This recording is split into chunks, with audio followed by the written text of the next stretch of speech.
भगवान वीरो मंगलम गौतमघन मंगलम कुंदारी जैन धर्मोस्तु मंगलम सर्वमंगलमांगल्यं सर्वकल्याणकारकं प्रधानं सर्वधर्माणां दैनं जयतु शमशनं दैनं जयतु शमशनं।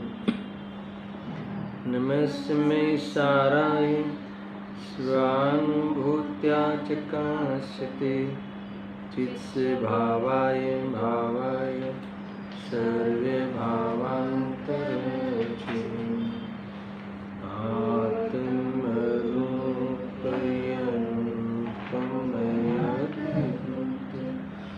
याहि लखे भवसीन्दुतरो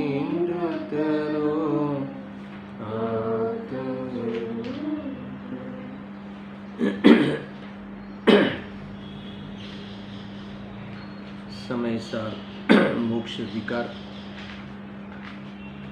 गाथा 301, 302, 303।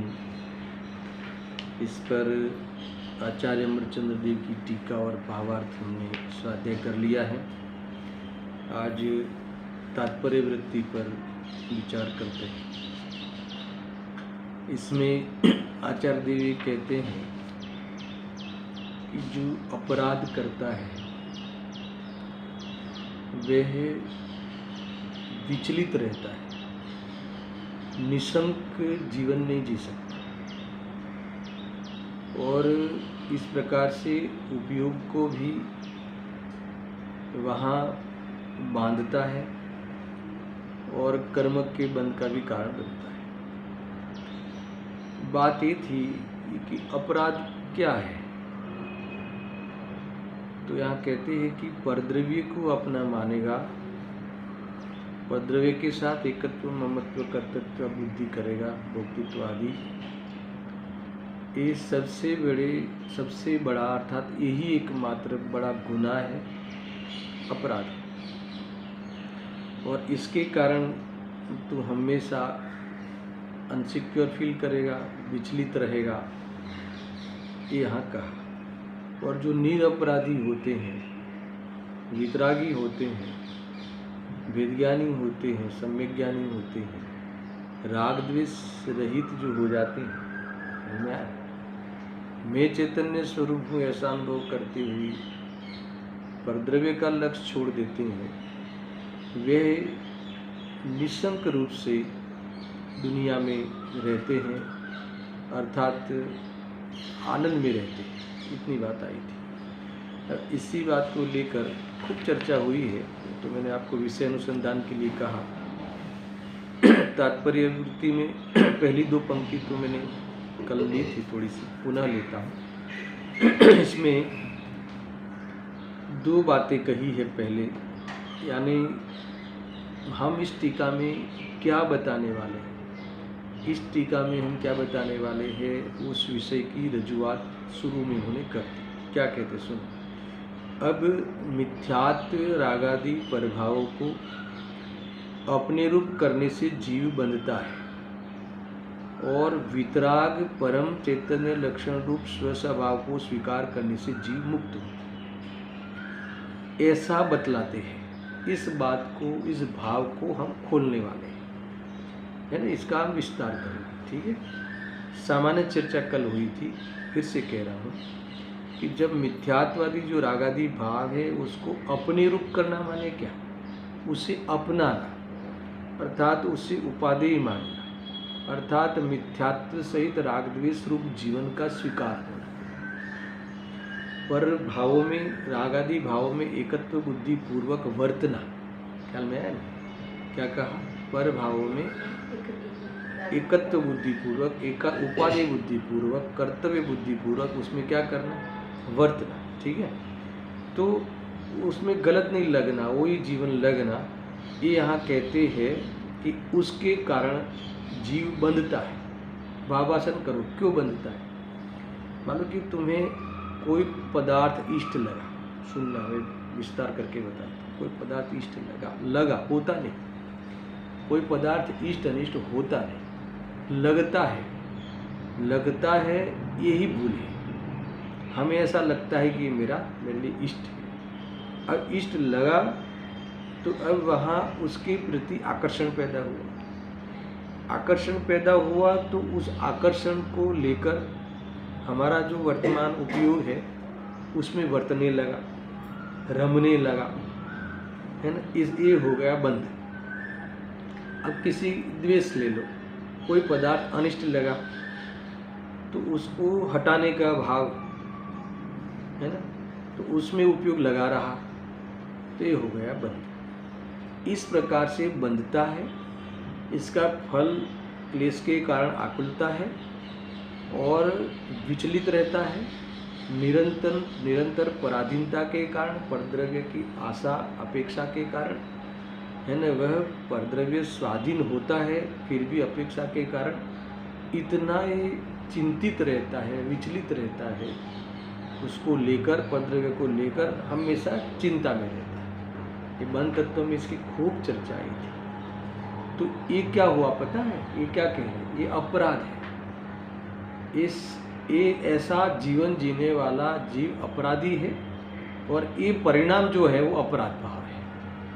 ये अपराध भाव के कारण जीव कर्म का बंध करता हुआ संसार में से कभी बाहर आ ही नहीं सकता।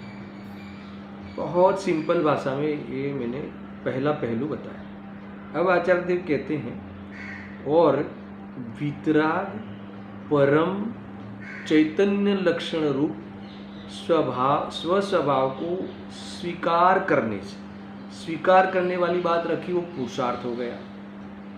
समझ में आया ना? वो वास्तव में आराधना हो गई। समझ में आया? मगर क्या स्वीकार करना?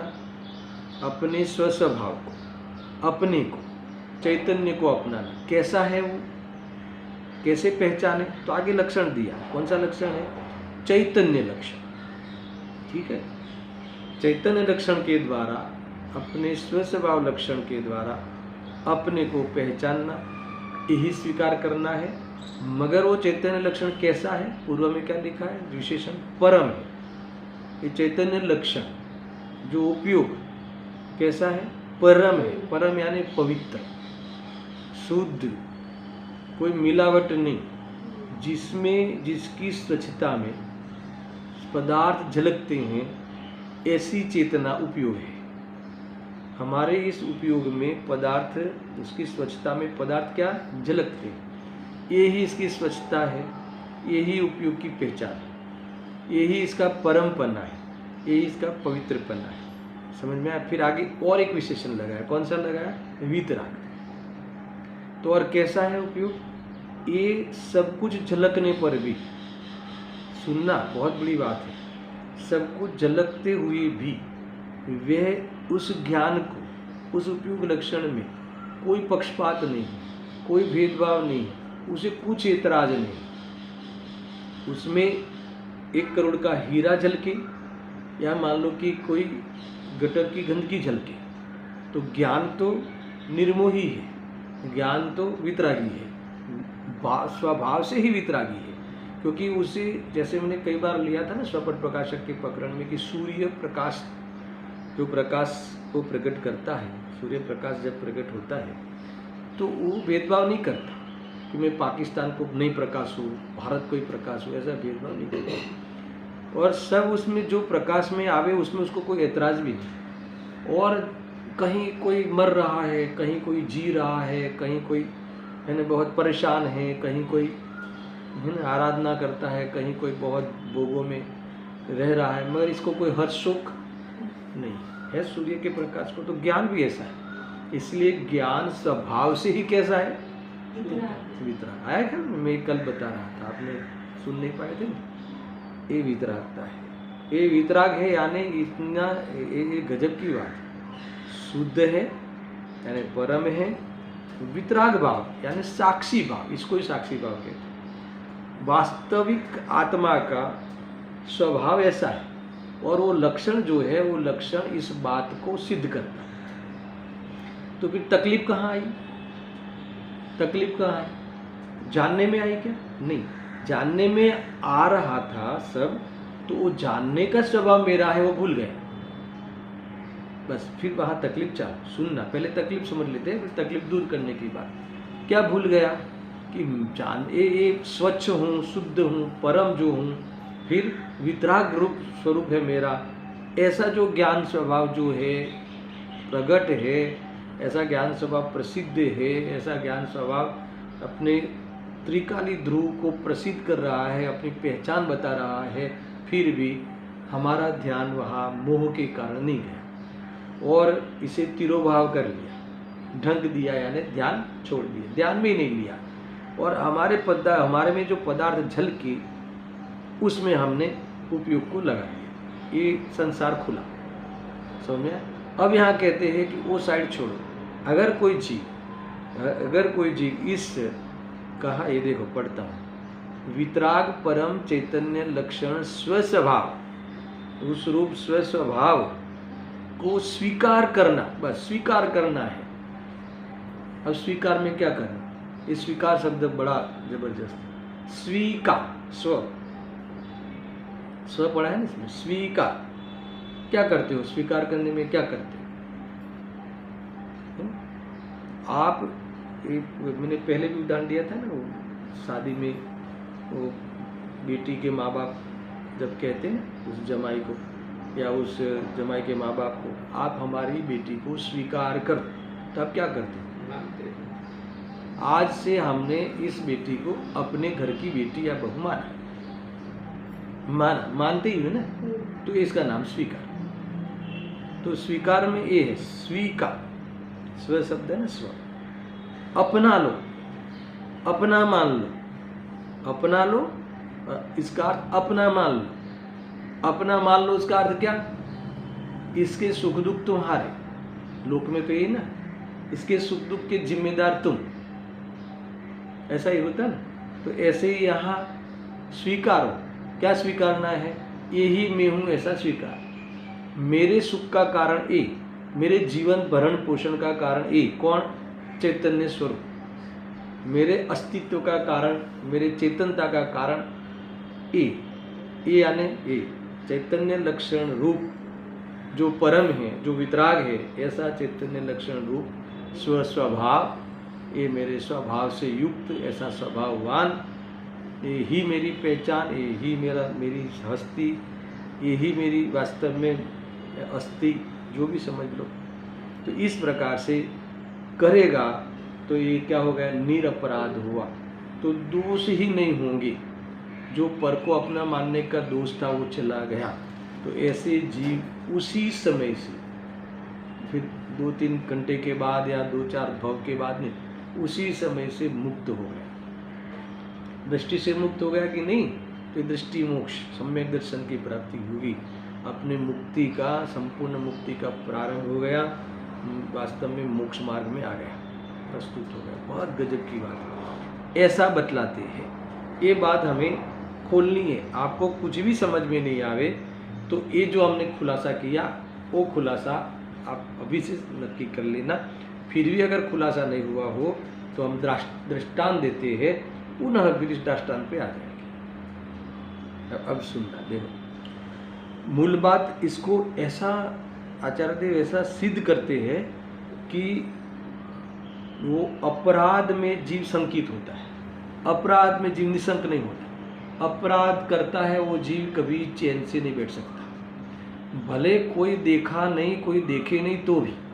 अभी उदाहरण आएगा इस प्रकार, मान लो तुम्हारे मन में कोई अपराध भाव चलता हो तो तुम्हें देखो, एक कोई व्यक्ति किसी माता बहन के साथ माता बहन मान के ही उस प्रकार से निर्दोषता से बात करता है तो उसे दुनिया क्या कहेगी, अरे कोई ऐसा हो जाएगा, तो उसे इसे होता ही नहीं क्योंकि उसके मन में वो दोष है ही नहीं। मगर भले माता बहन कह के बातें करता हो मगर अंदर में खोट हो तो सबसे पहले तो सामने वाले को, उसी व्यक्ति को ख्याल में आ जाएगा तो मैं कैसा लगूंगा, मुझे पकड़ लेंगे, है ना, ऐसा सब रहता है ना, ध्यान लेंगे, समाज में क्या असर पड़ेगा, फिर ये सारी बातें उसे चिंता रहती है। भले कोई देखे नहीं तो भी चिंता रहती है, ये ऐसा है। तो ये बात ख्याल में नहीं। तो इस प्रकार से संकित होता है। तो ऐसा उदाहरण देके फिर आत्मा में घटाएंगे। अभी से बता देता हूँ क्या घटाएंगे कि इसी प्रकार परद्रव्य को अपना मानना वो अपराध है, और जब तक परद्रव्य को अपना मानेगा वो कभी एक श्वास भी सोते उठते खाते पीते है चिंता में ही रहेगा। अब क्या होगा, अब ये ले लूँ, अब ये सेवन कर लूँ, अब ये नहीं सेवन करूँ, अब ये करूँ, है ना, अभी इतनी एक्सरसाइज करूँ, इतनी सांसें लूँ, इतनी सांसें छोड़ूँ, आता है ना। अब यानी निरंतर विकल्प, निरंतर विकल्प, विकल्प का अर्थ क्या, बोझा, चिंता में रहता है। क्यों रहता है, क्यों रहता है? हमारे अरविंद भगवान, सिद्ध भगवान, मुनिराज ऐसी चिंता में क्यों नहीं रहते? बताओ क्यों नहीं रहते? चलो सिद्ध भगवान को छोड़ दो, आपको उनको तो शरीर है ही नहीं, फिर अरविंद तक तो शरीर है, मुनिराजों को तो शरीर है, तो उनको क्यों चिंता नहीं होती? इनको एक क्यों बाहर में वातावरण जैसा बना है उसकी चिंता नहीं रहती? क्या कारण है? क्योंकि वो निरपराध है। क्या है निरपराधपना? क्योंकि वो देह आदि को अपना नहीं मानते और मैं चैतन्य स्वरूप हूँ ऐसा ग्रहण करते, जो है वैसा ग्रहण करते। तो ऐसा मानने से इनको कभी अपने लिए, अपने सुख के लिए, अपने अस्तित्व के लिए विश्व का कोई भी पदार्थ की अपेक्षा ही नहीं रही। अब मिले न मिले कौन सी बात है, कल बहुत कहा था मैंने, अरे कोई उदयों में उसको फर्क ही नहीं पड़ता। अरे जिससे वेद ज्ञान करना है उसमें कैसे वो दुखी हो जाएगा? समझ में आए? मान लो कि कोई शरीर में उपसर्ग कर रहा है, समझ में आए, तो वो दुखी क्यों नहीं होगा? अरे उसी से तो मैं भिन्न हूँ ऐसा तो अनुभव करना है। वो अनुभव कर रहे हैं और अनुभव करना है ऐसा बता रहे। जिस चीज से मैं भिन्न हूँ ये हम भूल गए थे, ये याद करना है, वो समझना है, वो प्रतीत करना है। फिर वो चीज में कैसी है, काली है कि गोरी है कि टूटेगी कि फूटेगी, रहेगी कि जाएगी, वो चीजें, उसकी चिंता करने का क्या मतलब रहा? समझे? तुम उसी को लेकर ही चिंतित हो कि जहां तुम अपनापन जमाया है। यहाँ कहते हैं कि इसीलिए तो अपनापन वाला बात छोड़ दे। तो फिर क्या करूं मैं खाली हो जाऊं? तो क्या तू अपने को अपनाना, अपने को, जो तू अपनी चीज है उसमें तू ईमानदारी करना, वो अपना तू। तो फिर वो तो तुझे धोखा देगी नहीं, वो तो त्रिकाल रहती है, तू तो स्वयं है और स्वयं में हमेशा रहता है, और सामान्य नहीं चैतन्य रूप से रहता है, पूर्ण रहता है, त्रिकाल रहता है, और वास्तव में वो जब जच जाए वो बात, वो वास्तव में उसमें आ जाए, फिर मुझे चिंता करके बता। चिंता के कारण ही नहीं रहे। कितना सरल है ना, यही बात को बताने वाले हैं। सुनो देखो, जो पुरुष चोरी और स्त्रीगमन आदि अपराध करता है वह पुरुष सशंकित होता है। ये तो उदाहरण लेना है, दृष्टांत, कि जो अपराध करता है, जो ऐसे खोटे काम करता है, वह चिंतित रहता है, शंकित रहता है, भयभीत रहता है। इसमें पांचों पाप लेना चाहिए, मगर ये चोरी और कुशील ऐसे है कि वो दुनिया में इसको मुख्य रूप से जल्दी मान लेते हैं कि ये दोषी है। समझ में? देखो हिंसा तो ऐसा है कि दोनों प्रकरण में होता है। कभी कभी स्वरक्षा के लिए, कभी कभी देश रक्षा के लिए हिंसा, वहाँ पे लोक में बोल रहा हूँ, लोक में उपादेय मान लेते हैं, मगर चोरी तो किसी भी कीमत पे उपादेय नहीं मानेंगे। समझ में आया ना? अरे उपादेय मतलब चोरी, भले वो चोरी को स्वयं तो उपादेय मानेगा, मगर लोक में वो चोरी करना चाहिए ऐसी बात कभी नहीं होगा। स्वयं तो टैक्स चोरी करेगा, मगर टैक्स चोरी करना चाहिए ऐसा कभी किसी को नहीं कहेगा, है ना? वो तो स्वयं तो करता ही है, इतनी टैक्स चोरी करता है, ये तो उपादेय बुद्धि तो है ही उसे। फिर भी कोई चार लोग पूछे कि वह करना चाहिए तो नहीं, उपदेश तो कभी नहीं करना चाहिए, इससे तो है ना, अंत में क्या बोलेगा कि ठीक है क्या करे, मजबूरी है ना? मतलब कि ऐसा इंग्लिश में कहेगा ना कि I am not system, I am part of system, ऐसा करके मन बहलाएगा। इसीलिए खेद तो होता है, खेद तो करना चाहिए, खेद हो गया तो बहुत होगा, ऐसा करके भी उपादेयपना करना। खेद होना अलग बात है, पर चलो खेद तो होता है ना, भले चोरी करे वाली बात अंदर घुस जाती है। देखो, जो जिसे बुरा लगता हो वो काम, वो कैसे छूटे, कैसे छोड़े, है ना। वह समर्थ जीव तो जब भी कहे कि भाई ये दोष है तो उसी समय वो दोष छोड़ने के लिए तैयार होते हैं। देखेंगे, ट्राई करेंगे, कल करेंगे, ऐसा नहीं होता। समझ आया कि नहीं? तो एक तो ये है। देखो, एक अपने को छलना नहीं चाहिए। तुम अपने को छलोगे तो मार्ग नहीं खुलेगा। और दूसरा, कुशील, सारी दुनिया में कुशील सेवन करता हो उस व्यक्ति को लोग अच्छा नहीं मानते। मान लो कि किसी माता बहन पे गंदी नज़र डाले तो वो दुनिया में उसे धिक्कार मिलता है। तो यहाँ कह रहे हैं, देखो, तो उदाहरण इसलिए दिए। वैसे कभी कभी कल बताया था ना, झूठ बोलना तो घर में ही चलता है। बाप बेटा पापा बोल दे, बेटे को बोल दे, पापा नहीं है जी, तो बेटे को भी कोई ऐसा नहीं लगता कि कोई झूठ बोल रहा है या बुलवाते हैं। तो ये ऐसा ही है। मगर चोरी और कुशील इसीलिए लिया, मैंने ऐसा विचार किया कि ये दो को क्यों मुख्य किया।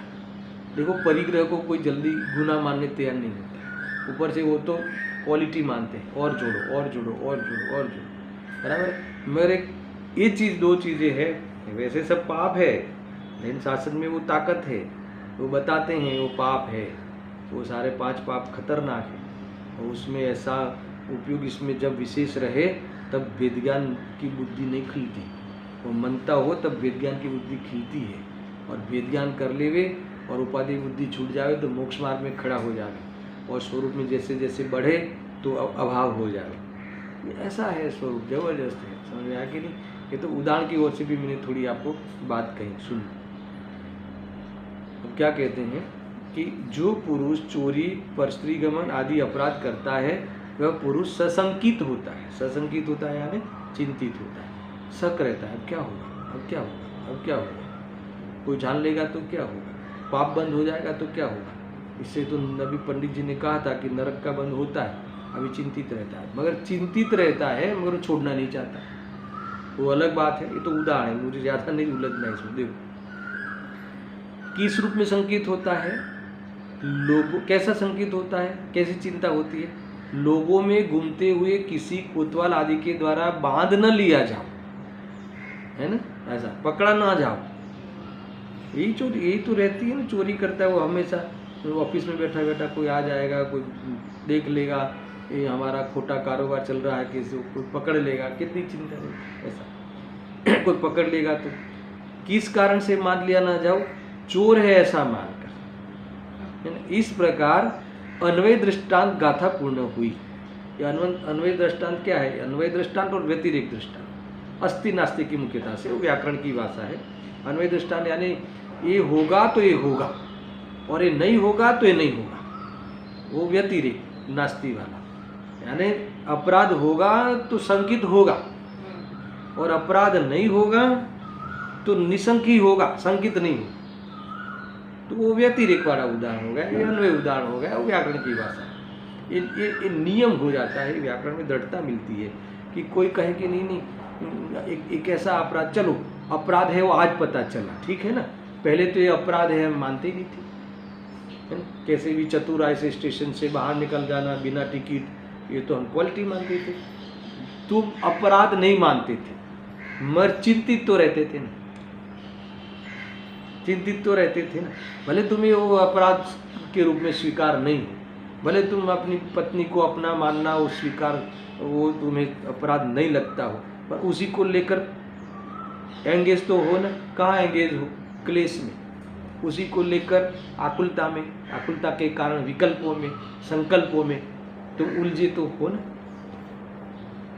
मान लो कि संकित अभी इसी समय, मान लो कि तुम्हें भेद ज्ञान होता है और तुम्हारी वितरागता बढ़ती है, जंगल में चल पड़ते है ना। थोड़ा प्रसन्न रहना चाहिए ऐसी बातों से, बराबर। तो मान लो कि चल पड़ते हो, बस एक है ना अलख निरंजन वाला जीवन तुम जीते हो। अब समाचार आए कि तुम्हारे जो संसार की जो माँ बाप है, पत्नी है, बच्चे है, जो भी है, उनके साथ खोटी घटना हुई, कोरोना आ गया, बीमार हो गई, तो आप क्या करो?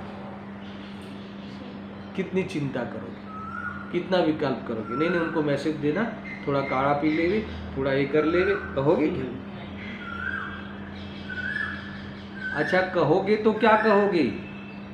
कहोगे तो ये कहोगे कि आत्मा को कोरोना नहीं लगता, तुम चैतन्य स्वरूप हो, चलो हम जिस मार्ग में चलते हैं। समझ आया कि नहीं? ऐसा चिंता नहीं होती, अरे ये भी तो शुभराग आ गया तो, बाकी कुछ नहीं। उनको एक समय के लिए भी तुम्हें ऐसा नहीं होगा कि मेरा कोई गया, मेरा कोई गया वो तो होगा ही नहीं, मगर कोई चला जाता है ऐसा भी नहीं होगा। फुर्सत भी नहीं, और स्वरूप से भी तो है ना, स्वरूप की ताकत है ना, उसको लगता है कि झूठ बोल रहा है सामने वाला, कोई जाता ही नहीं, कोई मरता ही नहीं, उसे उनको तो यही अनुभव है, यही सत्य है और यही अनुभव है। इसका नाम निरपराध, इसका नाम वितरागता, समझा? इसका नाम वास्तविक पुरुषार्थ। तो ऐसे जो निशंक होते हैं, इनको कोई पड़ी नहीं होती। क्यों पड़ी नहीं होती? क्यों पढ़े? कुछ बिगड़े तो पड़े ना, किसी का भी, मेरा तेरा किसका, कोई होता ही नहीं कुछ। देखो ये है चिंता मुक्त होने का यही उपाय है। मुक्ति किससे लेनी है? चिंता से मुक्ति करनी थी, तो चिंता से मुक्त होने का यही एकमात्र उपाय है। सुनो अभी आगे देखो, कहाँ आए थे? एक अन्वय दृष्टांत एक साइड वाला पूरा हुआ, अब आगे। और जो अपराध वाला पूरा हुआ, जो अपराध करेगा वो विश्व में कभी भी मतलब कि सुकून को प्राप्त नहीं हो सकता। ये दृष्टांत है, दृष्टांत में तो भी बात आगे चलनी है। अब जो चोरी, परस्त्री गमन आदि अपराध नहीं करता है, वह नगर में, लोक में निशंक रूप से भ्रमण करता है। इसमें देखो नगर शब्द डाला, ऐसा जनपथ, संस्कृत में जनपथ, जनपद, जनपद, जनपथ, तो ये जहाँ है ना, जहाँ जनता विचरती हो उसे नगर कहते हैं, जिसे जनपथ कहते हैं। समझा? ये शब्द पढ़ा, इसलिए आचार्य जयसेन जी ने यहाँ एक कहा, तो लोक में जहाँ जहाँ जनता रहती है, वहाँ नगर में भी यह जीव जो निशंक होते हैं, अर्थात जो निरपराधी होते हैं, इनको कोई भी चिंता नहीं होती। ये देख लेगा क्या होगा, ऐसा क्या, फिर मुझे है ना वहाँ नर्क जाना पड़ेगा, कुछ नहीं, कुछ नहीं। वो तो वहाँ उसे ऐसा अपराध ही नहीं ना, उसे देह को अपना मानता ही नहीं ना। अगर ये वाली बात तो अब आएगी, इसे तो नरक का कोई कारण ही नहीं दिया ना उसने, तो क्यों चिंता करे? ऐसा है, कोई ऐसा कह दे क्रोध में आगे तुम तो नरक में जाओगे, तो भी क्यों चिंता नहीं होती? उसको पता है ना नरक में जाने लायक में काम ही नहीं किया। लोग उदाहरण है, हमें तो वो वाला पर वाला उदाहरण वो घटाना है। ये अपराध क्या है? पर को अपना मानना। जो पर को अपना नहीं मानता एक अणु मात्र को, वो निरपराधी है, वास्तव में निर्विकारी है, वितरागी है, पूज्य है, महान है, उत्कृष्ट है। दुनिया को वास्तव में वही जीता है, दुनिया में वही जीने लायक वास्तविक पुरुष है, वही आत्मा है, बाकी तो सब अनात्मा है। दुखी दुखी दुखी दुखी, आयराम, इसका करो उसका करो, डिप्रेशन डिप्रेशन डिप्रेशन, तो इनको कोई चिंता ही नहीं। समझना भाई, तुम मुझे बताओ संकेत कि ये जो निरपराध होने का, निर्बंध होने का, मुक्त होने का जो उपाय बताते हैं, उस उपाय में कितना खर्चा लगेगा? बोले तुम्हें तो खर्चे की पड़ी है ना, जिसको खर्चे की पड़ी है वो ये काम ही नहीं करेगा, फिर भी अपन उसको समझाते हैं, ठीक है इसमें कितना खर्चा करना पड़ेगा। अच्छा, किसकी परमिशन लेनी पड़ेगी? कौन सी, कॉरपोरेशन की या कोई गवर्नमेंट की? कौन सी? मैं चैतन्य स्वरूप हूँ, अणु मात्र भी मेरा नहीं है। दुनिया को तो और अच्छा, उसको तो और सहूलियत होगी, कहते भी है ऐसा। इसमें भी टोन आते हैं, कई शास्त्रों में आते हैं, है ना। ये भी तुमने एक प्रकार से संसारियों पे भी उपकार कर दिया जगह खाली करके, ऐसा भी आता है ना। तुम्हें वो चीज़ चाहिए नहीं, और जिसके चाहिए ही है उसके लिए तुमने दान कर दी, त्याग कर दी, है ना? ऐसा है, दो भाई हो और इसको सारी प्रॉपर्टी लेनी हो, मगर एक मुनि हो जाए तो दूसरे के लिए तो अनुकूलता हो गई ना। ऐसा सामान्य कर्तन है, क्या अनुकूलता हो?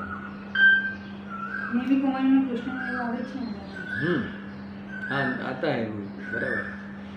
मगर कैसे कैसे दोष है, देखो लोग सोचते ही नहीं। फिर भी कुदरत कह रही है कि वो स्वयं कह रहा है कि भाई मुझे सब पे उपकार, जिसका जो है उसका वो अपना अपना ले ले। उदय के रूप में भी तुम्हारा, और वास्तव में हर पदार्थ अपना अपना अपना ही होता है, खुद खुद का ही होता है। इसलिए हमने आज तक जो है ना खोटा अधिकार जता के रखा था, उससे मैं स्वयं मुक्त हो जाता हूँ तो सामने वाला तो उस प्रकार से मुक्ति हो गई। वास्तव में मुक्त को होता नहीं कोई, वो सामने वाला तो वो जब तक राग नहीं मिटाएगा तब तक मुक्त नहीं होता। देखो ये बातें छोटी नहीं है। पहले जब कोई व्यक्ति घर में बड़ा होता तो ऐसी बहुत घटनाएं बनी हैं, इतिहास गवाह है ना। एक राजा अपने बेटे को कहता है कि हे बेटा, संसार में कुछ नहीं है, कोई किसी का है नहीं, और चैतन्य स्वरूप ही बहुत उत्कृष्ट है, इसलिए मैं उसको अपना कर ये तुम्हें राज तिलक करके ये तुम्हें सौंप के जाता हूँ। तो वो बेटा ऐसा बोलता है कि आप कैसे पापा, जो चीज़ तुम अपने लिए सही नहीं मानते हो तो फिर हमारे लिए भी क्यों छोड़ते हो, हम भी तो आपके साथ में चले। ऐसे भी बहुत उदाहरण है, और घर के घर चले थे, घर के घर, गांव के गांव। क्या माहौल होगा, क्या दीदार होगा, आप क्या सीन होगा। आप सब एक रहना और पीछी कमंडल से विहरमान होना, कोई किसी से कोई झगड़ा नहीं, कोई किसी से कोई कलेश नहीं, क्यों लेट आया, क्यों जल्दी गया, क्यों खाया, कोई नहीं, क्यों नहीं खाया, क्या करता है, क्यों बैठा, क्यों फ़ोन देखता है, क्यों फ़ोन नहीं देखता, सब है ना। छोटी छोटी बातों में घर में क्लेश, क्यों है, तुमने क्यों ज़्यादा उपाड़ किया, क्यों ज़्यादा नहीं किया, तुमने क्यों ऐसा किया है। ऐसे संसार में सब सब सब सब सब पीछे का मंडल, एक प्योर वातावरण।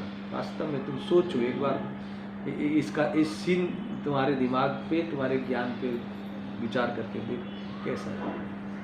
अरे शरीर से भी शिकायत नहीं, दूसरे से छोड़ो, है ना।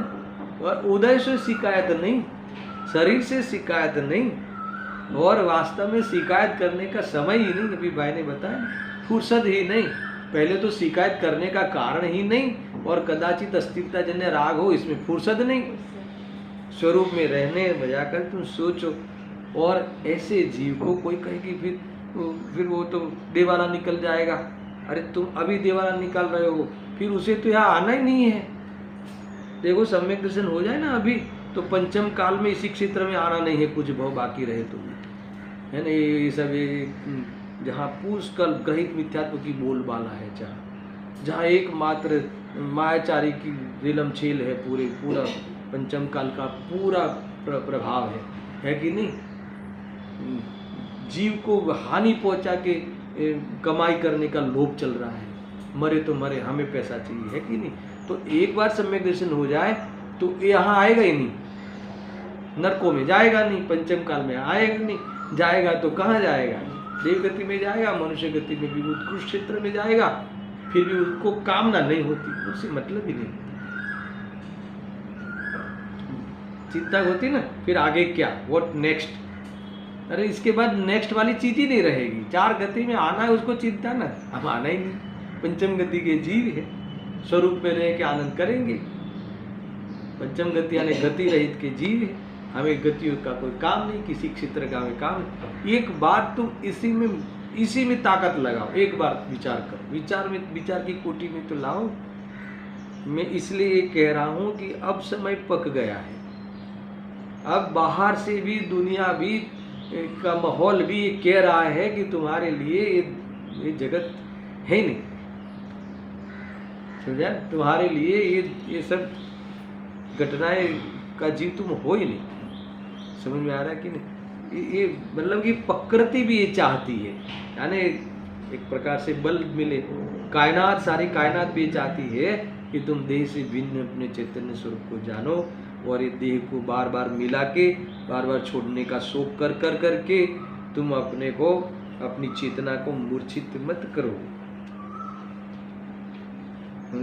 ऐसा भी तो एक पड़ाव है ना कि जहां जन्म ही नहीं होता सीधा रास्ता, तो हम वो अचीव क्यों नहीं करें? उसके लिए कितना विचार किया, कल क्या खाएंगे, परसों क्या खाएंगे, आगे क्या खाएंगे, फिर बच्चे क्या खाएंगे, फिर उसकी शादी होगी तब वो क्या करेंगे।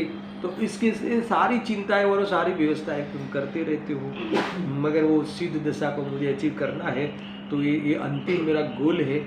उसके बाद कोई मतलब कि कोई दुख कृत्य हो गया जीव, है ना, तो इसके लिए क्या किया, क्या किया? वेद ज्ञान किया, आत्मदृष्टि की, रत्न प्रकट किए, सत्य का सेवन किया?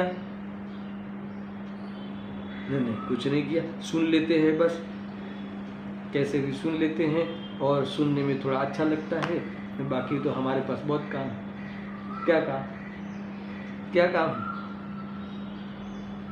कितना किया काम, क्या करके दिखाओ। चैलेंज करता हूँ जिनवाड़ी के सामने, क्या काम है ना? काम है वही मोह है। अच्छा, क्या किया वो काम ने?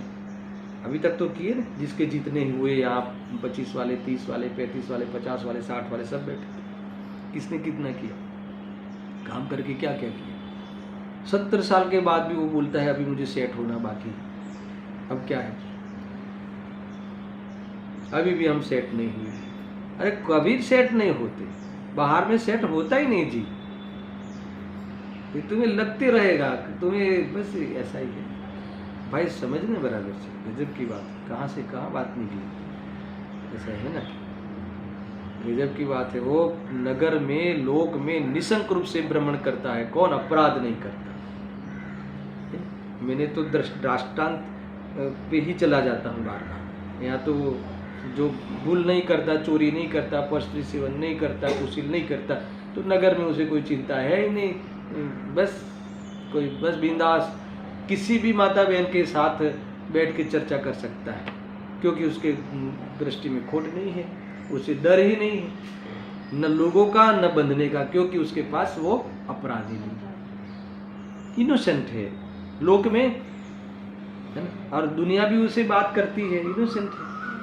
समझना, ऐसा है। हमारे मुनिराज ब्रह्मचर्य सहित होते, कितने सुरक्षित महिलाओं का जीवन, उनके रहते हुए कोई तकलीफ ही नहीं, कितनी बड़ी बात है, सामान्य बातें नहीं है। खैर इनको तो यहाँ, ये तो उदाहरण के रूप में है, इनको तो लेना ऐसे इस प्रकार से, जो आत्मा, अब सुनना बराबर से सुनना, पहले इसको पूरा करते हैं, है ना। वह जो निरपराधी होता है, अपराध नहीं करता, वह नगर में, लोक में निशंक रूप से भ्रमण करता है, उसके कदाचित भी चिंता उत्पन्न नहीं होती। कदाचित यानी कभी कभी भी चिंता उत्पन्न होती नहीं। क्यों?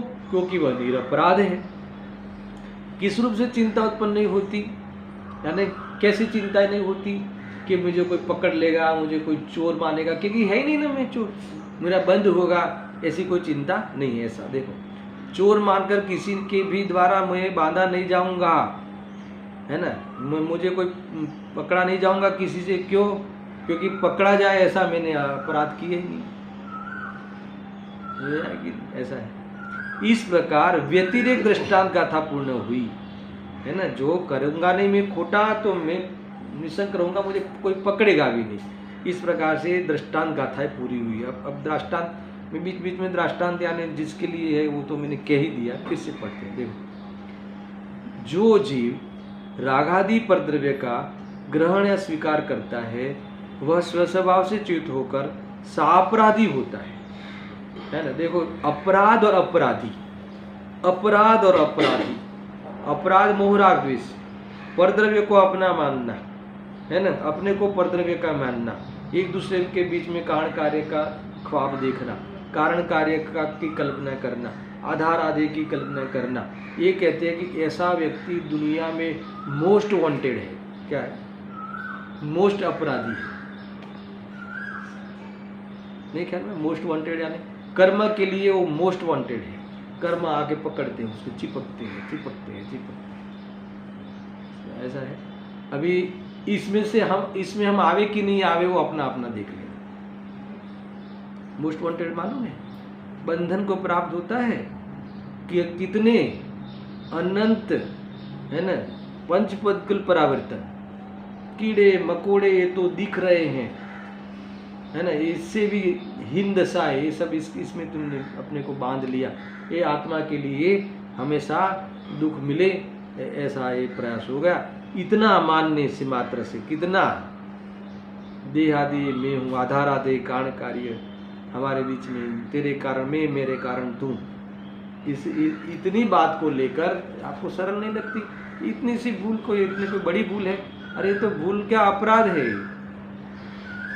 है ना, ये सबसे बड़ा अपराध है।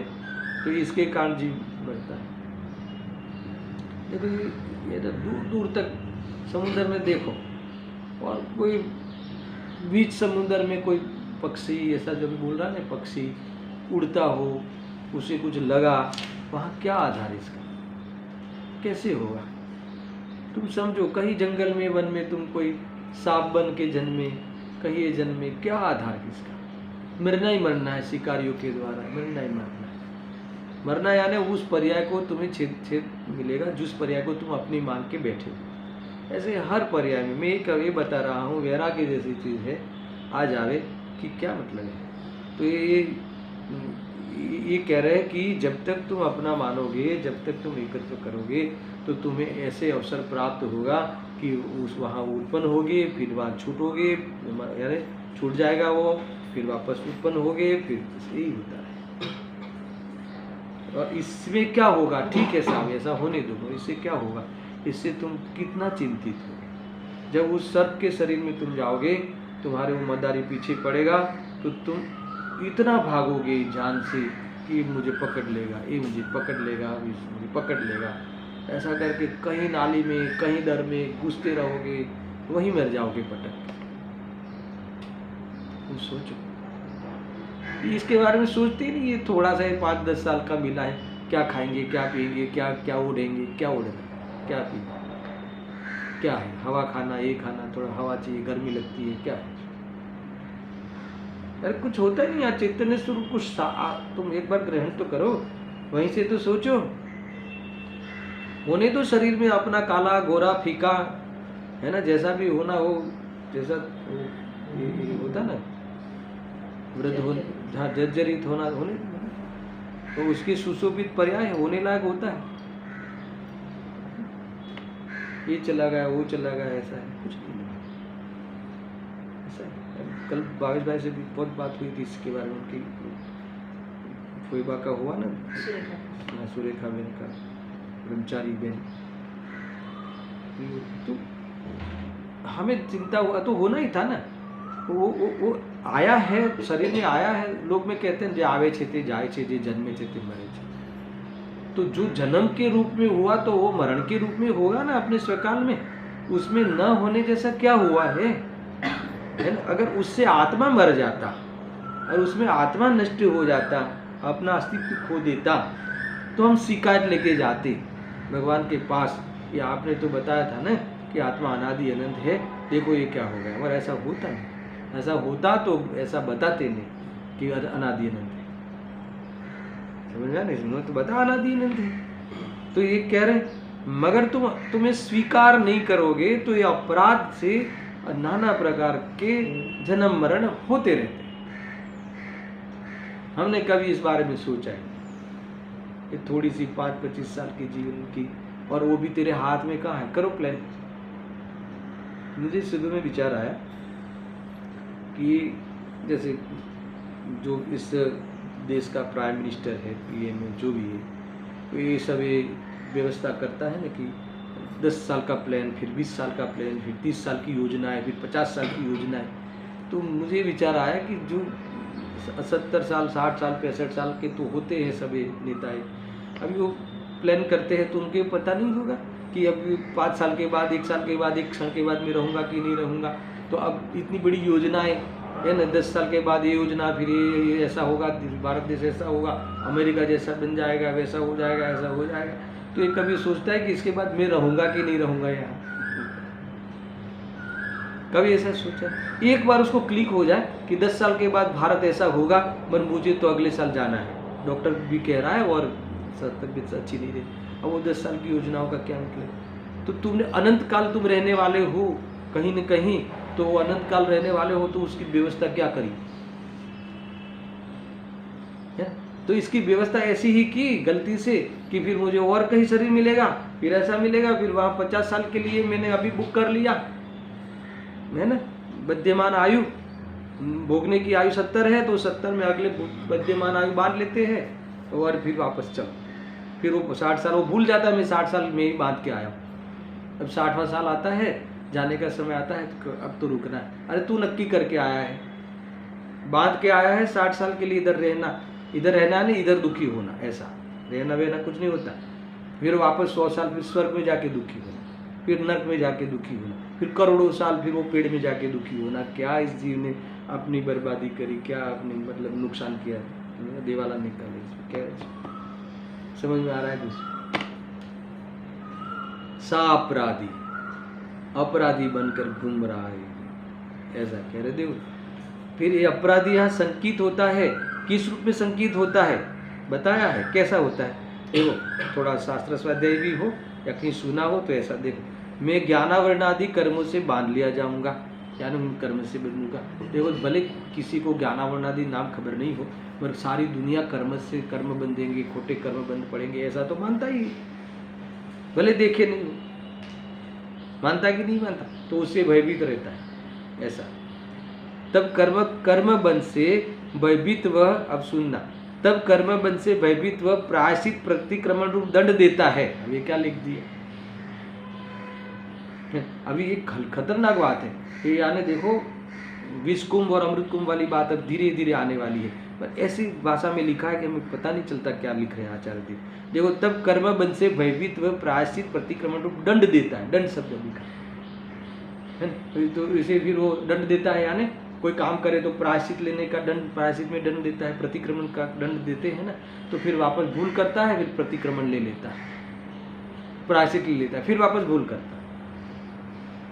तो ये आगे कहने वाले ये सब प्रतिक्रमण आदि तुम करते हो ना, ये तो वास्तव में अप्रतिक्रमण जो करता ही नहीं है, बीजता ही नहीं है, यानी पापों से रुकता ही नहीं है, उससे पीछे हटता ही नहीं है, उसके लिए प्रतिक्रमण भले कैसा है, अमृत कुंभ है, मगर चैतन्य स्वरूप में तो जाता ही नहीं, इसके लिए ये भी विष कुंभ है। और इसीलिए अप्रतिक्रमण, जिनके अरिहंतों को सिद्धों को प्रतिक्रमण करना ही नहीं पड़ता, क्योंकि भूल करते ही। इसलिए ये सब बातें आगे आने वाली है, गजब की बात है, सुनो। अब दूसरा पक्ष मैं पढ़ लेता हूँ, वो ये पूरा करके फिर कल आगे बढ़ेंगे। देखो जो, हाँ फिर से दूसरा, किंतु जो निरपराधी होता है, कौन निरपराधी है?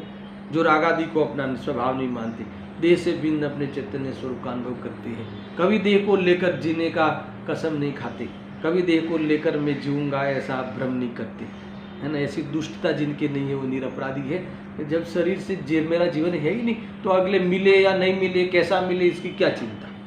और ऐसे जीवों को फिर शरीर मिलना बंद हो जाता है। आया क्या ना, ऐसा है। देखो, किंतु जो निरपराधी होता है वह दृष्ट श्रत अनुभूत भोकांक्षा रूप निदानबंध रूप समस्त विभाव परिणामों से रहित होकर निसंग होता है। कितना लिखा, जो दृष्ट श्रुत देखकर, सुनने संबंधी, देखने संबंधी और अनुभूत भोकांक्षा रूप निदानबंध रूप समस्त विभाव परिणामों से रहित होकर, हमें ख्याल में आए तो अब दुनिया देखते रहते, ऐसा करता है वो वैसा करता है, सुनते रहते क्या किया उसने, तो ये कौन करे किसका। तो ये अभी ये सब ऐसे परिणाम नहीं होते, निंदित परिणाम नहीं करते ऐसा, और भोग आकांक्षा भी नहीं होती जब भोग में सुख है ही नहीं ऐसा। तो ऐसे परिणामों से रहित होकर निशंक होता है, उसको कोई चिंता ही नहीं है ना। नहीं बाहर में सामग्री कम है, किसकी कम है, उससे क्या फर्क पड़ेगा, और कम ज़्यादा क्या होता है। दो अच्छा, हमें भोग करना ही नहीं, क्योंकि भोग में सुख है ही नहीं, पर द्रव्य से हमें कोई लगाव है ही नहीं, समझ में आया। देखो तुम सोचो, अब इस दिशा में तुम ताकत क्यों नहीं तुम्हारी प्रकट करते। मुझे परमाणु के बिना, पर एक परमाणु मात्र नहीं चाहिए मेरे लिए, ये बात को तुम क्यों खड़ी नहीं करते। ये इस ऐसी शक्ति को हम क्यों स्फुरायमान नहीं करते, ऐसी शक्ति को हम क्यों प्रकट नहीं करते, व्यक्त क्यों नहीं करते। ऐसा जो करते हैं उसको कोई फर्क ही नहीं पड़ता। तुम लौकिक उदयों में भी ऐसा सोचना, फर्क नहीं पड़ता, तेरी जरूरत तू ले जा, जा तेरा काम तू ले, हमें जरूरत नहीं, एक बार करके देख, निश्चिंत हो गए, बस हमें पता ही नहीं वो सामने वाला वो देगी कि नहीं देंगे, अरे ले जा, हमें पता है, हमें जरूरत ही नहीं, एक बार करके देख।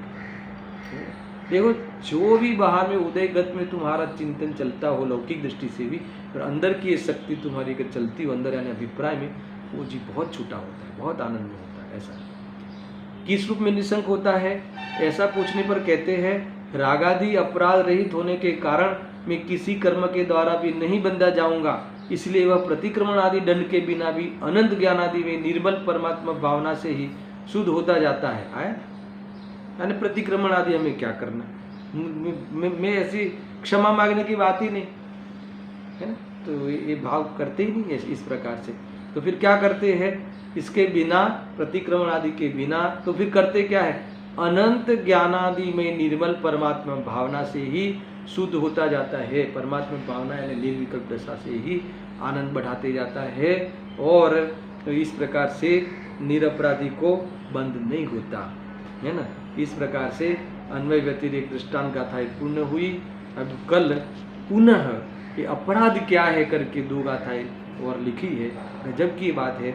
इस अपराध में इनको ये बताना है कि यहाँ अपराध को समझाने के लिए यहाँ राध को समझाते हैं। अब ये राध क्या है उसकी चर्चा मैं कल करूँगा।